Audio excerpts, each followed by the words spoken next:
right, guys, welcome back to Downtown Rams. As always, I'm your host, Alexis Kraft, joined here with my co-host, Jake Ellenbogen. And guys, we are coming to you to preview the Rams' Week 2 matchup against the Atlanta Falcons in Los Angeles. And Jake, I don't know about you, but I'm ready to put Week 1 behind us.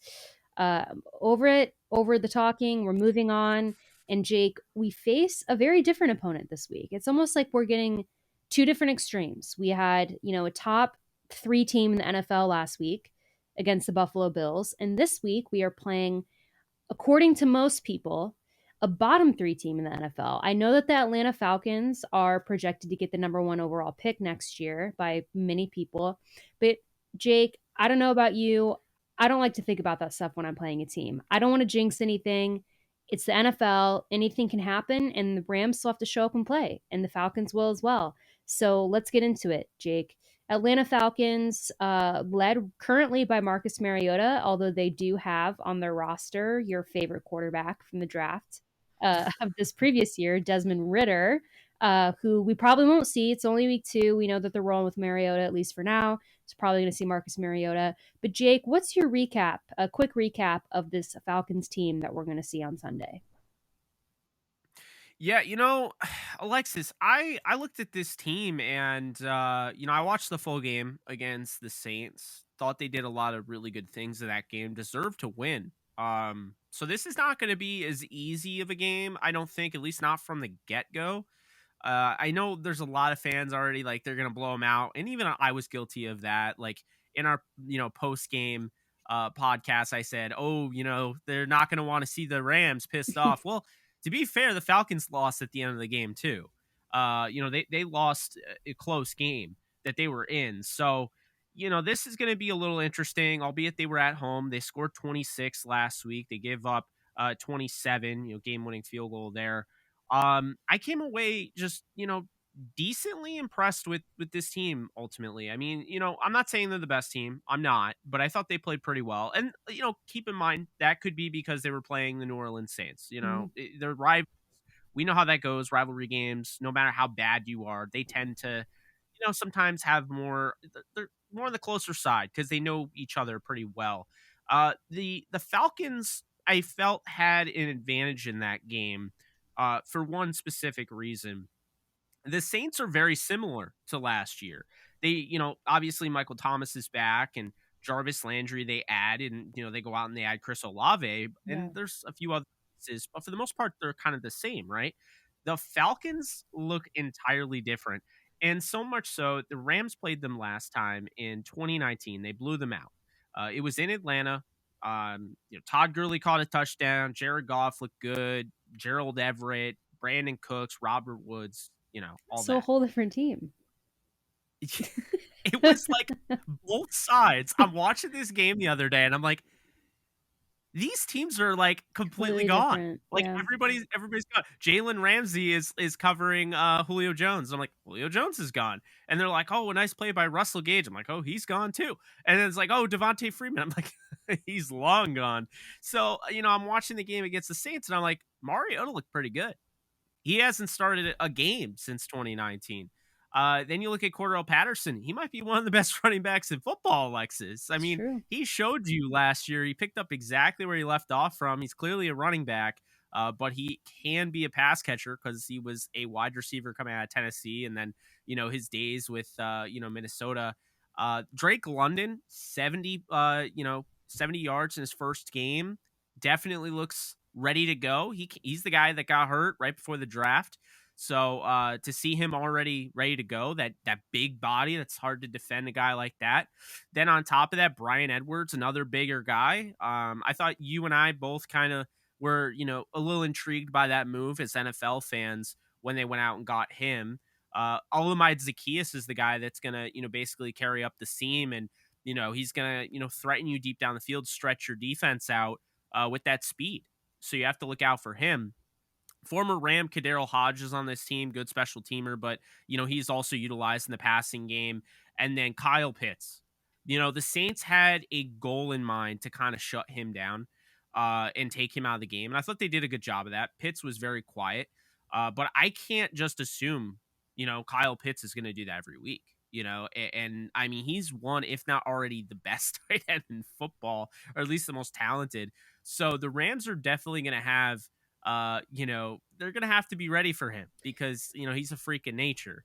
Then you look at the offensive line from left to right. You got Jake Matthews, Elijah Wilkinson, Drew Dahlman, who, of course, Kevin Carberry, the offensive lines coach, has familiarity with him back at Stanford there, and Chris Lindstrom, who I really liked in the draft, and Caleb McGarry. It's a pretty decent offensive line. Wilkinson is a little bit of a question mark. Dahlman is a guy that they like a lot. Hennessy, and they got a Doga, from the Jets. So, they have some guys as far as depth and all that. They spent a pick on Mayfield, and he got hurt, so he's on the IR. But just look at their offense to start off, Alexis. I think you have to worry about Mariota. He can still run the ball. Okay. He is mobile. He can make plays, on the run. And I mean, we saw Josh Allen take advantage of that, extending plays. Drake London is a mismatch. Kyle Pitts is a mismatch.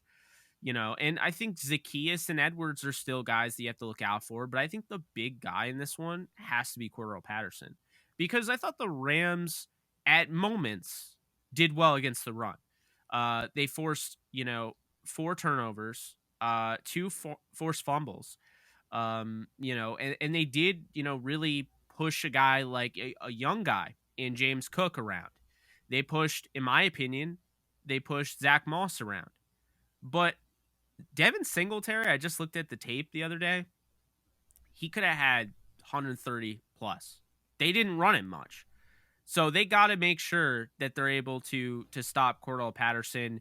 Damian Williams is out for this game. He has a rib injury. So insert the former defensive back out of Boise State, Avery Williams, who just transferred to running back. And Tyler Algier will likely be active for the first time this year.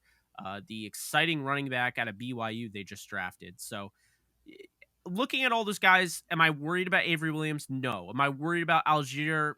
Not really, although I think he's definitely got some qualities long term.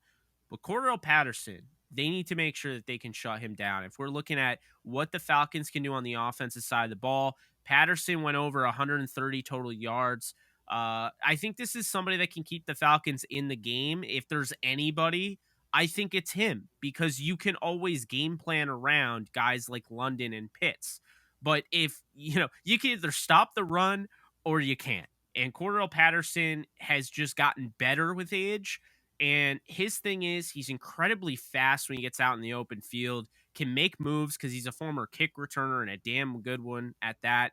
But on top of that, he's big. Like, he's built to like a bigger receiver, if you will. And so he bounces off defenders, and you got to be able to make your tackles in this game, because he can make you pay if he's able to get to the second level. Right.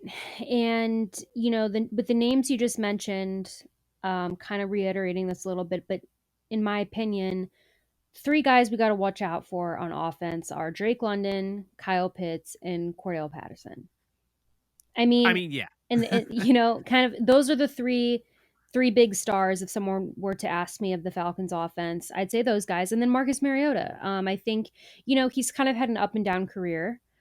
He is now a starting quarterback for the first time in a long time. And I know that you said you watched the game versus the Saints. I didn't watch the full game. I just saw clips, but I thought he looked pretty good. I think he kind of looked a little like we expect Marcus Mariota to look like, that mobile quarterback. So it's almost like a watered down version of Josh Allen, a pretty watered down version of Josh Allen, but in the Yeah. sense that he's going to be able to be mobile, might be a little challenging for the defense at times. We'll see how that goes, Jake. But moving on to, I kind of want to talk about the Falcons defense real quick, because the Falcons defense is interesting, because I heard people going into the season say that the Falcons defense is pretty underrated and that the Falcons defense was going to be very good this year. Now, keep in mind, most of the people that told me this were Falcons fans. So my analysis on paper, again, looking at this, and I'm going to go through this depth chart, Jake, real quick, and we'll talk about this Falcons defense, is that might be a little bit of overhype. looking at this roster, but they Just do a have little bit. they've got some guys, right? Okay, so that defensive front, they've got three guys up front. They've got Taquan Graham, Anthony Rush, and Grady Jarrett. Obviously, we all know Grady Jarrett's still playing at a pretty high level. Jarrett Um, terrorized the Rams in the playoffs. I mean, yeah, every Ram fan should know him because he really took over that game. And he took over the Super Bowl when, he played against Tom Brady. He's a great player, and I don't think he's really lost a step at all, Alexis. Looking at his tape, I mean, he's still, they're going to have to, it's going to be a test for that interior offensive line that is probably going to have, a shuffle there. I mean, Brian Allen's out, so you're going to have Coleman Shelton at center. And then right guard, you're probably looking at, well, unless they play, I don't think they're going to play Ode Abushi, who they did add throughout the week on yeah. their practice squad. I can't imagine that. So I do think it is going to be Tremaine Ankrum, friend of the show. And I expect him to do well. But Grady Jarrett is not a pushover. And he's somebody that could definitely be a problem in the interior. Well, Jake, looking at their linebacking core, and I'm gonna get this name wrong. I don't even know how to It's pronounce that name. Ogundeji. We'll just call him Ogundeji because Adetakumbo Yeah, I wasn't Ogundeji. gonna try the first name because I don't want to like just apps. I just feel so disrespectful every time I'm like I butcher someone's name super bad. So we'll say He's him. also from your Um, school. from Notre You, Dame. he's a Notre Dame player. Oh, you're right. I should know him. Ogundeji. Yeah, I think yeah, it's Ogundeji. Ogundeji. He was a fifth round pick. Yeah, in 2021. Okay, so then they've got Michael Walker and Rashawn Evans at inside linebacker. And then on the other side, they've got Lorenzo Carter. Now, Jake, I really like Lorenzo Carter. I liked him when the Giants drafted him. I don't think he maybe lived up to expectation with the Giants a little bit, but I still think that he's a solid player. Rashawn Evans and Michael Walker, not that bad. What are your thoughts on their inside linebacking core? I think they got depth for days, Alexis. I mean, you look at all the linebackers they have. Ogundeji we just talked about, and they have Mm-hmm. Arnold Ebiketie. But you talk about Rashawn Evans, Michael Walker. Michael Walker from Fresno State was a guy that they kind of looked at is he could be kind of a hybrid, a pass rusher that could play in the inside. So that's a great thing. Think the way Micah Parsons is utilized. That's kind of like what they see in him. Obviously, not on that level, but very good. They also drafted Troy Anderson. They got Nick Kwiatkowski, who because he played for your grandpa's team, the Bears, and then he went to the Yep. Raiders. Rashawn Evans is still a good player. I mean, he may not be what they expected. Not the Falcons, but just the NFL in general. He's supposed to be great. He's a good player. Deion Jones is on the IR, so they needed to have this depth. And then, Lorenzo Carter, Quentin Bell, who I interviewed, for DTR, D'Angelo Malone. I don't want to talk about it because I definitely was a big fan Did of Malone he coming did he out. play at all against the Saints? By the way, Malone, mm-hmm. I think Like was he? he didn't play as much as the other guy I really liked to play for the Bears, but I think he got in a little bit. I'd have to go back and check the snap counts, but I thought he got in at the very least. Um, but yeah, I would just say that they have a lot of depth. They are they're down Marlon Davidson, who I really liked coming out of Auburn, and they're down Deion Jones, and they've Yeah. made the most of it. I think Lorenzo Carter has taken his game to another level. I really believe that. I think yes, he was disappointed with the Giants, but I do think he's a better player with the Falcons. Um, All right, Jake. So looking at the Falcons secondary at corner, they've got AJ Terrell, very good corner, and one of the Casey best. Hayward. Agree. And Casey Hayward, and then at nickelback they've got D Alford. At safety they've got friend of the show, guy we interviewed during the draft in 2020, Jalen Hawkins, starting at strong safety, and then they've got Richie Grant, who, in my opinion, is underrated. We talked a little bit about that earlier. I think he's a good safety. So, not a shabby secondary, Jake. I think all of these guys are pretty solid. I mean, obviously, I think who stands out is AJ Terrell there, but Richie Grant also very good. Casey Hayward, veteran in this league. So not a bad defense overall. I mean, you can give your thoughts on the secondary, but I just have to say, I think, you mentioned people thinking, oh, the Rams are going to blow them out, whatever. It arguably might not be even the worst defense that we play this season.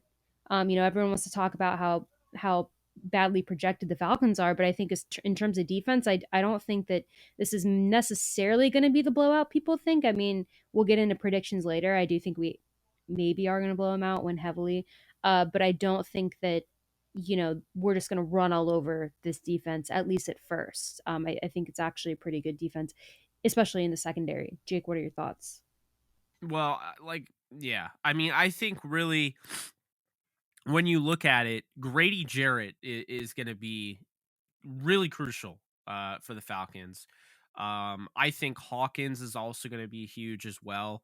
And I think Michael Walker, because you look at what he can do in coverage, what he can do, as rushing the passer. Like I said, he's that hybrid Parsons type of linebacker.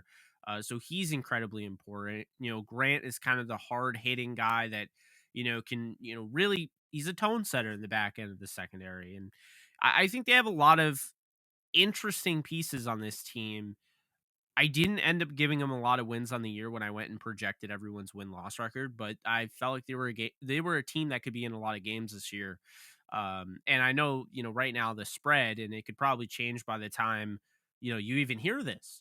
But right now the spread is, the Rams 10.5 point favorites, and I don't have an issue with it. But it is pretty high for a team that just lost 31-10.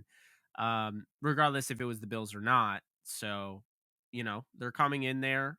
It wasn't one of AJ Terrell's best games last week, and they still almost won. So, if you want to take anything away from that, that's something My there. season record projection when I did that at the beginning of the season or before the season for Atlanta Falcons was 3-14. So obviously, just based That on might their have been mine. schedule, yeah, I look through who they got to play a lot of difficult opponents. Also, like I said, I think I'm a little still kind of shaky about how I feel about their offense. I think their defense is not as bad as someone might think with the team projected to have a 3-14 record or whatever. But Jake, speaking of their defense, looking at our offense specifically, talking about the Rams, what do you think the Rams need to do to be successful against this defense? Because and here's when I look at this defense on paper, again, and I didn't watch the entirety of the Saints Falcons game like you did. I'm thinking run the ball. I don't know what you're thinking. I think that secondary, I'm like I said, I'm a little bit higher on that secondary. And I think I'm not saying right away, maybe, balanced approach right away is typically the safest way to go. But I'm a little bit more concerned with their secondary than I am about up front in their linebacking core. That might be because other than Jarrett, I don't think they have a particularly strong front three. Obviously, the exception, Grady Jarrett. I think their linebacking. I like Lorenzo Carter. I like Rashawn Evans. Other than that, not super sure. So that's just my impression looking at it on paper. Is if I had to choose, I would say I think their secondary is a lot stronger than the front of their defense. Jake, what are your thoughts? Yeah, I mean, I am not as high on their secondary. I think they have a little bit of a question mark in, the slot corner role. I think D Alford and Mike Ford kind of battled last week. I mean, Mike Ford I think had like 17 snaps, and D Alford had like 20. So I thought Ford looked a little bit better at times. The problem is when you don't have a really good slot corner and you're playing a team like the Rams, you're going up against Cooper Kupp or you're going up against Allen Robinson. I mean, Van Jefferson will be out. Mm-hmm. So, Skoranek, Tutu Atwell. I just think the Rams have so many different ways that they can implement these guys. And I think a lot of when I went back and I watched the All 22 film on the Rams and Bills, I came away kind of surprised at how I didn't think the Rams played as bad as I did initially. And a lot of what the Bills did was actually just out coaching the Rams. Like they put them in really good really good spots for Buffalo, really bad spots for the Rams. They were in cover 2 the entire game. The reason the Rams had to play it safe, and there were actually, believe it or not, Alexis, a lot of coverage sacks because of that. They had to play it safe because the Bills have one of the best safety tandems in all of football. Micah Hyde and Mm-hmm. Jordan Poyer. Richie Grant is a solid safety that has a future, and I like Jalen Hawkins, but they're not those two. And so I do think the only real threat in this game is who we started off with when you mentioned the secondary, AJ Terrell. I mean, he's one of the Mm-hmm. best corners in football, and you always have to know where he is. I do think there's an advantage here because AJ Terrell was also coached by Raheem Morris. So he has an idea of, his tendencies and things like that. And I think there's definitely an advantage here because it's a younger secondary. And I do think that's something where Matthew Stafford will be able to kind of take advantage of that. Even if they want to play, cover 2 the whole game, I think he'll still take those shots. And I think at the end of the day, the Rams can deploy so many things and, they can run the ball against this defense. I believe they can, that they're going to be able to really do what they want to do. But it starts up front because, a lot of what they're going to do, they still have to develop. These routes have to develop at the top of the route stems. It has to wait for guys to get open, things like that. While you're waiting for the play to kind of come together, whether it's a 5-7 step or even a 3-step drop back, you have to be able to give Stafford time. And while Stafford was sacked in, I would say probably 4 out of the 7 sacks were coverage sacks, 3 of them were not, you know, and this isn't the same pass rush as Buffalo, but we're going to find out pretty quickly, what this offensive line really is. And I mean, it all starts up front, the Rams have the talent to really wipe the floor with Atlanta, if I'm being honest, but you got to be able to play up front. You got to be able to shut down Grady Jarrett. You probably can't shut him down, but try Right. to contain Grady Well, Jarrett. you mentioned, the corners, AJ Terrell, one of the best corners in the league. Let's switch the Rams defense to talk about Mm-hmm. the best corner in the league, Jalen Ramsey, because as we saw last week, he did not have his best outing. He was highly criticized by people, had a couple really bad plays, just didn't look like himself. Jake, in my opinion, this could be the game. I don't want to call it a redemption game because I don't think that Jalen Ramsey needs to prove anything per se. But he definitely needs to play better than he did last week against a far less talented team. So, in my opinion, Jake, I'm hoping at least we see a lot of Jalen Ramsey on Drake London. That kind of seems like they're well, I'm pretty sure he is their consensus number one wide receiver on the Falcons. So I would love to see Jalen Ramsey shadow Drake London. Um, I assume that's when it's going to happen, but we'll see. Jalen obviously plays a little bit of an untraditional style of corner, so you do kind of see him move around a lot. Um, so who knows what's going to happen there. But Jake, do you think Jalen Ramsey is going to have a better game against the Falcons? And if so, is there anything specifically you think that he's going to do so? So I went back and when I watched that 2019 game, Jalen went up Yeah. against Julio Jones, and Julio Jones had some moments on him, but for the most part, I think that was the game when we really saw like, okay, this, like, obviously we knew the level of Ramsey, but when he played against the Falcons, I think that was the game where we started in 2019 seeing like Yeah. why they went out and got him. You know what I mean? Like, because at the time it was great to have Ramsey, but I mean the fan base was divided about trading away Marcus Mm-hmm. Peters. I know people forget about that, but like I was one of those people. I didn't think they needed to trade him away. Um, but Jalen, I was all for trading for. I just would have liked to see if they could, keep those two together. And that game he came out and set the tone. He had a huge forced fumble on Devontae Freeman, and they got the ball back, but it was such a tone setter. And the way he played Julio Jones, he was right up in his grill the whole game. I feel like, yeah, I think, he last time we saw him play against the Falcons, he had a really good game. And I mean, you could say it. The guy's struggling. I mean, the Mm-hmm. Super Bowl, he struggled. He gave up the touchdown to Mike Evans. in the the playoff game, the divisional round, and he struggled last week. Yeah. So I'm sure he wants to get back out there, and I think Drake London, who led the team, in wide receiver snaps anyway, was 54 last week. They used Zacchaeus the second most with 45. They used Brian Edwards with 35, and then they used Cordell Patterson with 49 as a running back, and Kaderil Hodge with 20. Pitts was on the field for 63, and the other tight end, Parker I think Hesse it's or Hesse. Heese, was on the field for 40. Hesse, he was on the field for 48. And then they had Ferkster on the field for 3. So, I mean, that kind of gives you an idea. Jalen should be on Drake London. Yeah. I mean, he should. That's the Well, guy. That's their number one. We'll see what they do, but I I would would put him too, on but the Drake London. reason why I'm saying hopefully is I feel like there's been some games last game and also in recent memory where we're all thinking that Jalen is going to shadow the wide receiver one, right?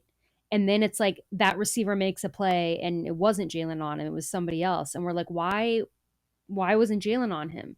So, like I said, I think it might have to do with the fact that he plays a little bit of a different style of corner.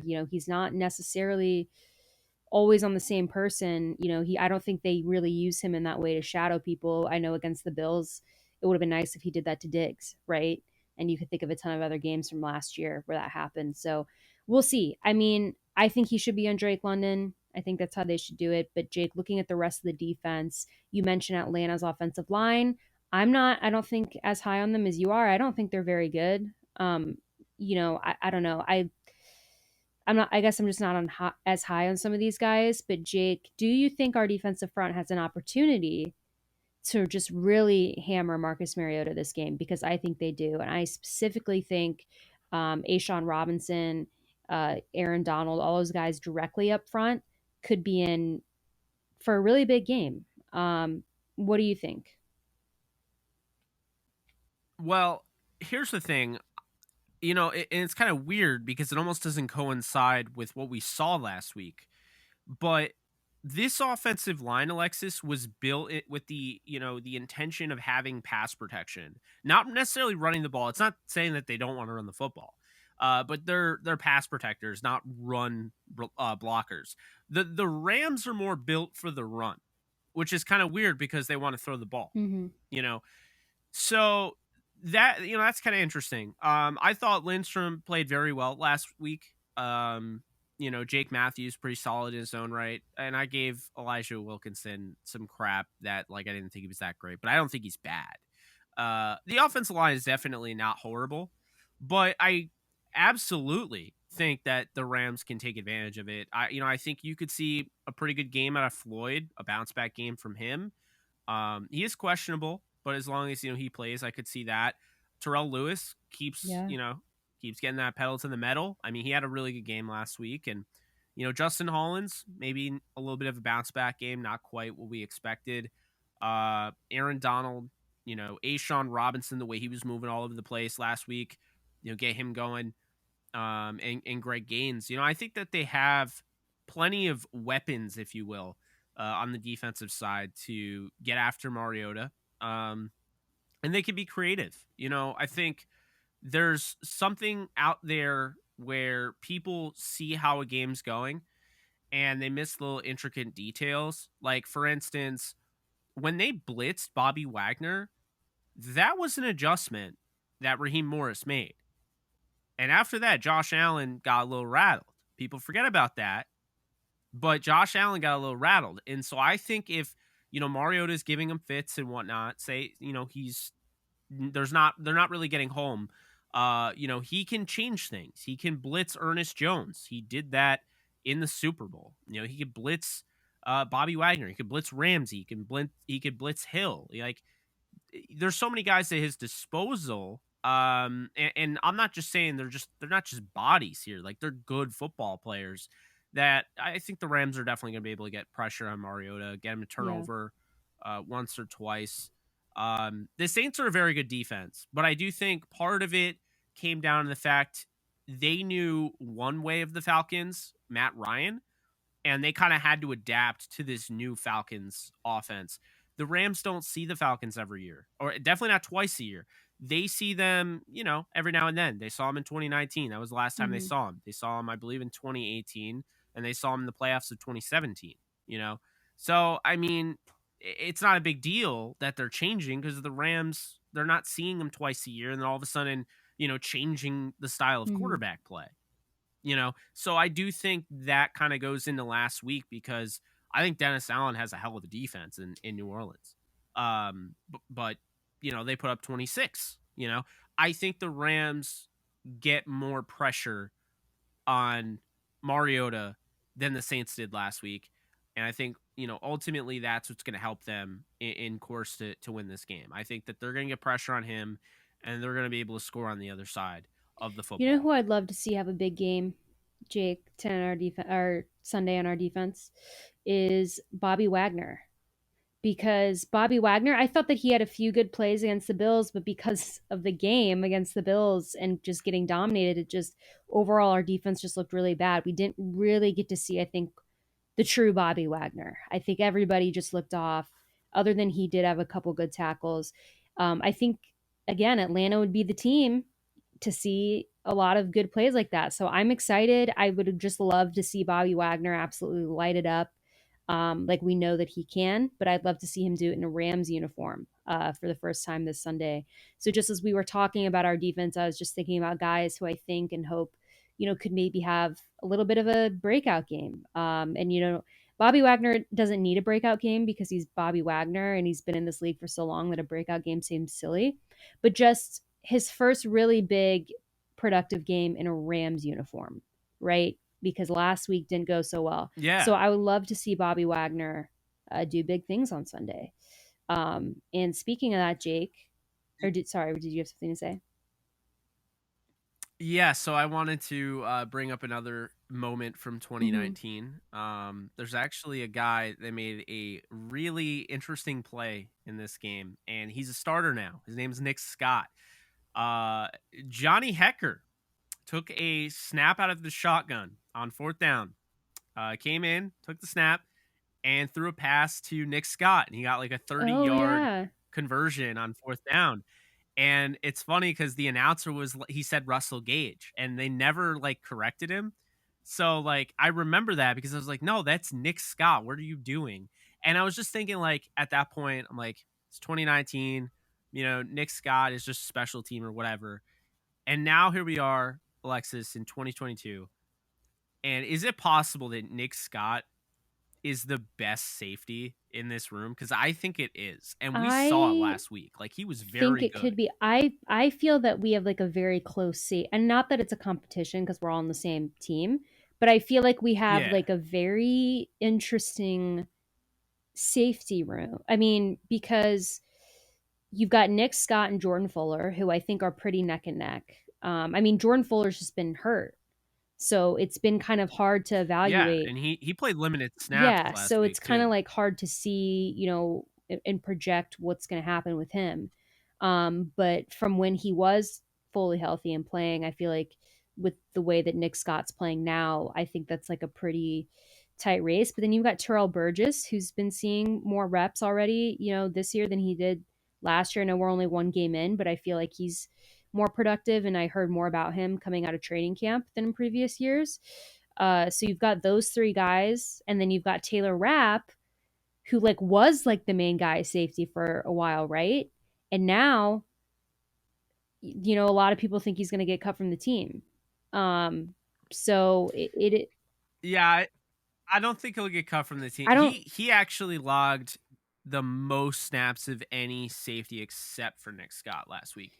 They used him more closer to the line of Right, scrimmage. but just, and I don't think he's going to be cut. I think maybe he's not going to get re-signed, is what I should have said. And I'm not saying that he is or he isn't. Yeah. But you've got a lot of Rams fans in particular who are a little soured over Taylor Rapp and just some of the plays that he makes. So, but I still think that those four Yeah. guys that we mentioned, all very close. I mean, when they're totally healthy, which hopefully is all the time, I think it's pretty close. So I think we have like an Yeah. interesting safety room where we don't have like that star safety like we've had in the past. Like I think particularly to like John Johnson, right?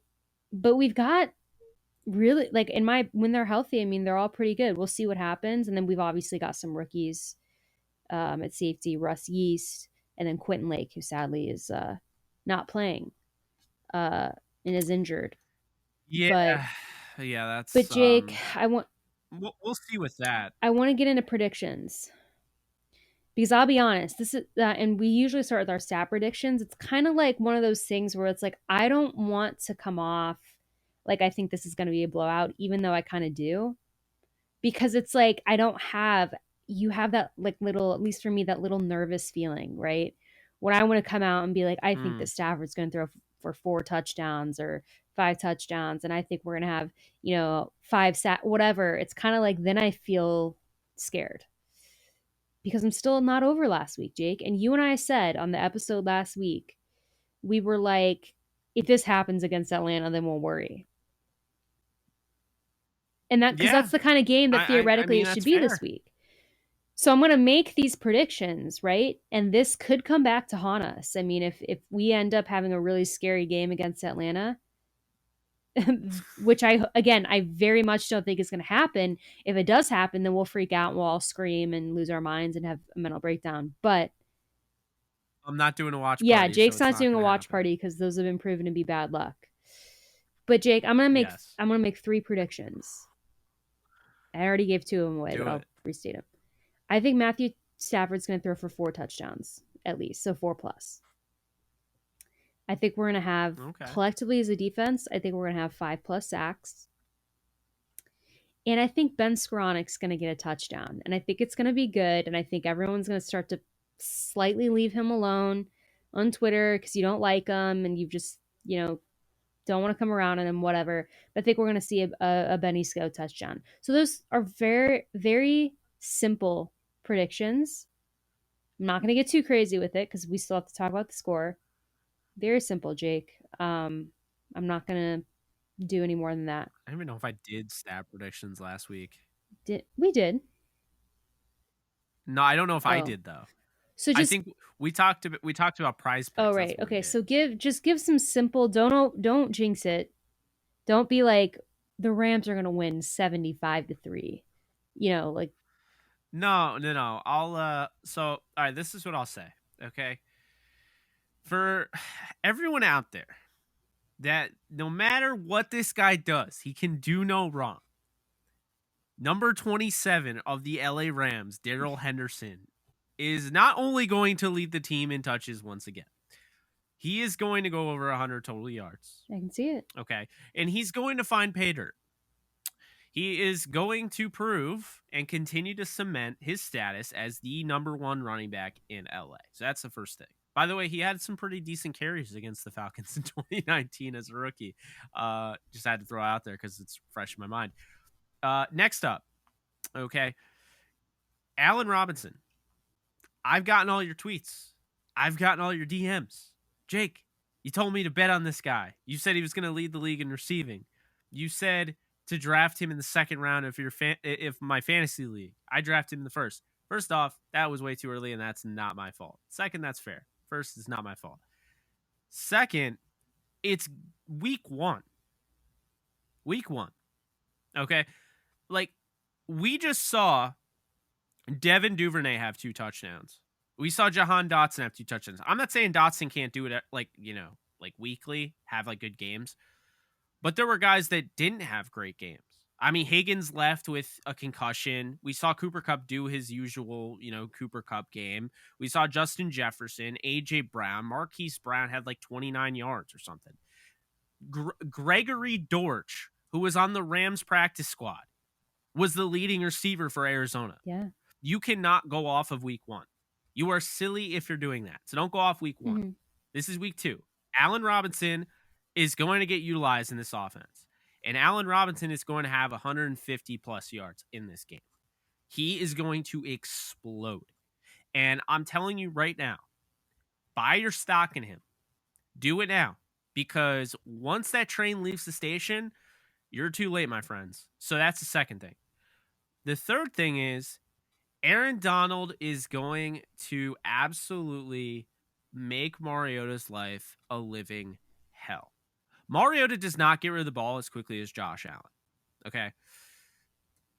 Aaron Donald is 1 sack away from hitting the century mark, 100 sacks.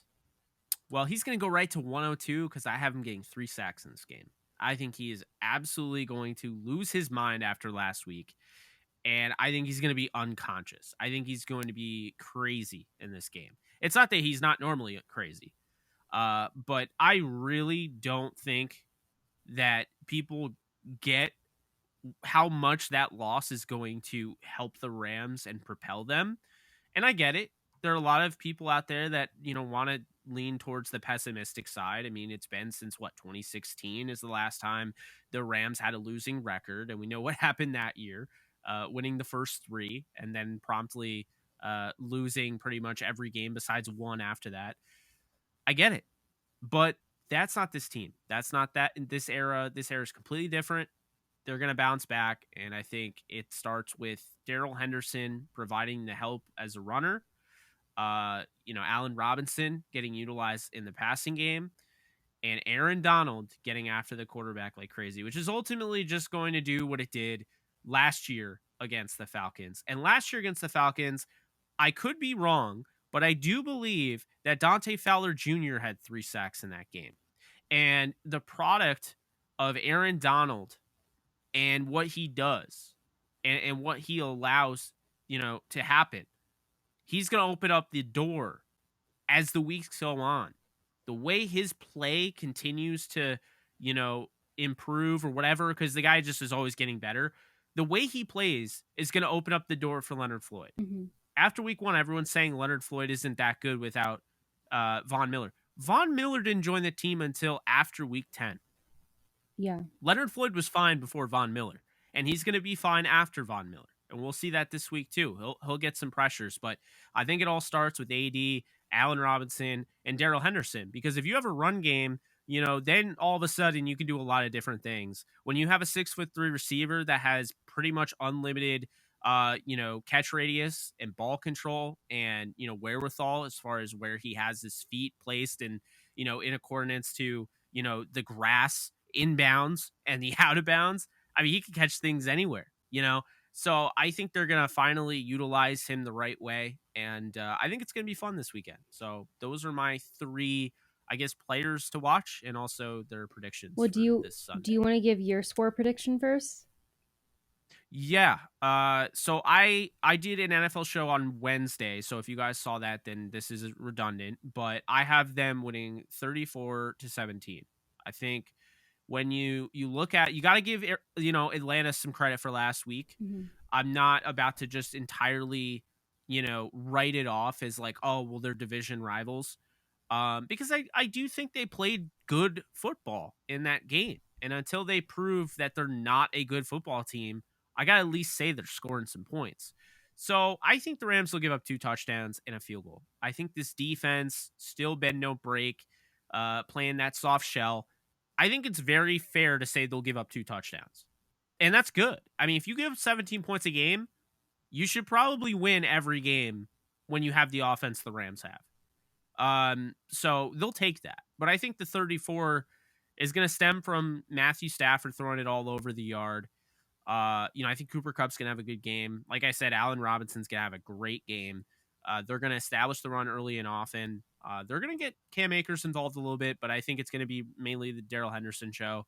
And on the defensive side of the ball, I just think like they're going to force turnovers again. I think they're, either going to strip sack Mariota a couple times or, pick him off. But, the thing that makes Mariota so interesting is, I don't know if you remember this, I think he brought to 44 touchdowns. He had a 44 touchdown streak, Alexis, with no interceptions in the red zone back with the Titans. He went like 40. He was 44-0 in the red zone. And then he finally threw one right before he left the Titans. But he takes care of the ball in the red area.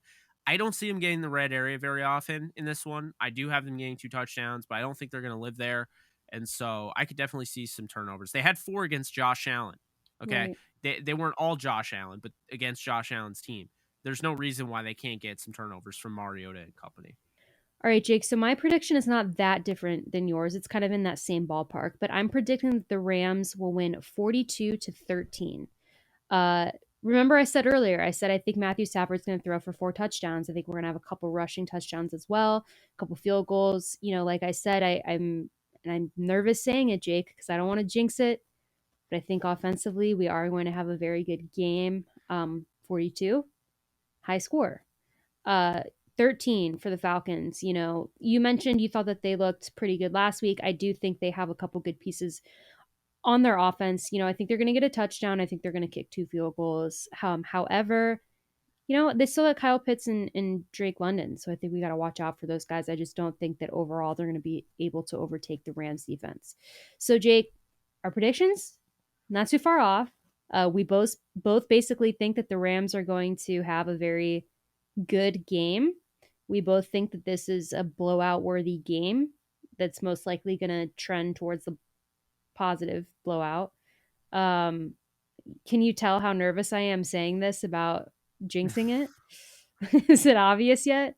Well, the last time they played each other, okay, Yeah, it was 37-10 in 2019.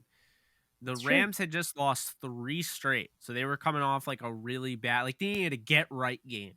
true. Remember everybody calling this the get right game because they had just lost 3 straight. So this was a get right game for them. They needed this. They got the win. They moved to 4-3. They were actually at 500, staring down the barrel of being below 500 like they are right now. And in this game, Alexis, it started off a little slow. It took the Rams a little bit to get going. And I mean, they needed that. But then in the second half, they scored 24 points in a game that was, 13-3 at the half. It was 3-3 going in the second quarter. Defense came through, forced some turnovers, and, there you go. But it was not just all sunshine and rainbows. I mean, it did start a little slow.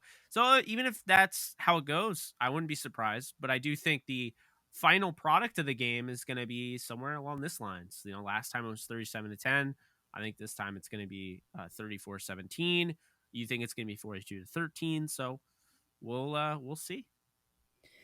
We'll see. And guys, that's going to do it for us. I mean, we'll be back on Monday with a game recap of the Falcons versus Rams game. Until then, guys, please follow us on social media at Downtown Rams. Our Instagram is now the Downtown Rams. You can follow me on Twitter at the Alexis Kraft. You can follow Jake at Ellenbogen. And guys, like I said, we'll be back next week. But until then, stay safe, take care, and go Rams. If you haven't joined Prize Picks yet, you need to do it this season. Prize Picks allows you to pick up to 5 player props, and it gives you the option to 10x your winnings. Look at this right now. Tom Brady right now, for a limited time only, is a free square because unless he gets hurt, he is going to be getting that 0.5. I'm going to select Tom Brady. I'm going to select Josh Allen going 275.5. Matthew Stafford going 265.5.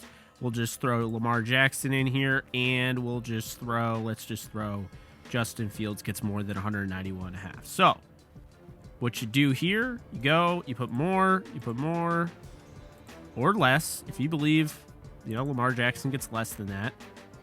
And there you go, 10x your winnings if this pays out. You will actually get paid out even if you only hit 3 of them. You'll get 0.4 times your money back. You'll get 2 times. You'll double your money if you get at least 4 out of 5. Deposit today by using our promo code DTRAMS, and you'll get up to a $100 bonus match.